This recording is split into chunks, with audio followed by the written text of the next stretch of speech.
wabarakatuh. Perkenalkan, nama saya Siti Nur Rahmawati, NIM 210593, kelas RA3 Manajemen, semester 5, Prodi Manajemen, Universitas Primagraha. Video ini dibuat guna untuk memenuhi tugas ujian akhir semester mata kuliah pengantar bisnis internasional yang diampu oleh Ibu Adistia Maya Andara, SPD, MM. Di sini saya akan menyampaikan materi definisi, histori, dan background bisnis internasional. Definisi bisnis internasional. Bisnis internasional adalah bisnis yang kegiatannya melewati batas-batas negara.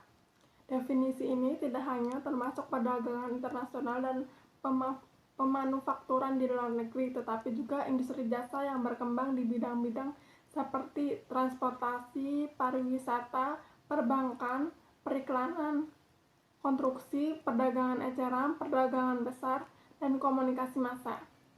Bisnis internasional merupakan kegiatan yang dilakukan antara negara yang satu dengan negara yang lain.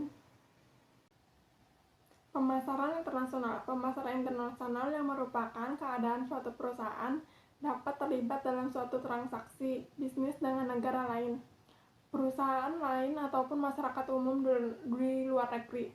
Transaksi bisnis internasional ini pada umumnya merupakan upaya untuk memasarkan hasil produksi di luar negeri.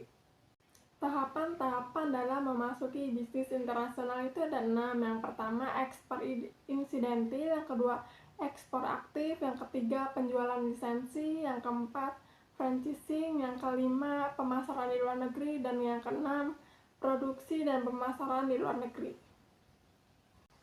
Hambatan perdagangan internasional. Berikut ini beberapa hambatan yang sering muncul dalam perdagangan internasional. Yang pertama, perbedaan mata uang antar negara. Yang kedua, kualitas sumber daya yang rendah.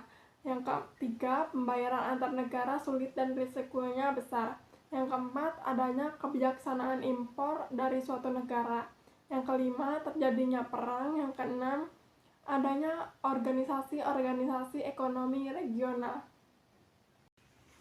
Peluang bisnis internasional di Indonesia. Yang pertama, Indonesia memiliki peluang ekspor yang lebih baik mengingat kekayaan sumber daya alam dan berlimpahnya tenaga kerja yang dimiliki. Yang kedua, konsumen Indonesia yang memiliki banyak keanekaragaman dari segi kultur dapat dijadikan peluang bisnis yang bagus.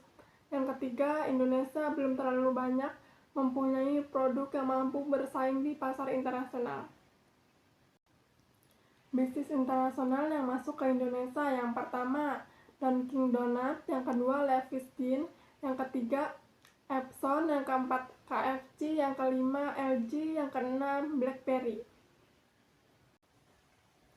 Tantangan bisnis internasional yang masuk ke Indonesia. Yang pertama, kurangnya kapasitas nasional. Yang kedua, lemahnya infrastruktur fisik. Yang ketiga, kurang kondusifnya kondisi sosial, politik, hukum. Yang keempat, rendahnya investasi asing. Yang kelima, biaya ekonomi yang tinggi. Yang keenam, tenaga kerja yang kurang kompetitif. Yang kesemuanya menjadikan produk-produk Indonesia kurang kompetitif di pasar internasional.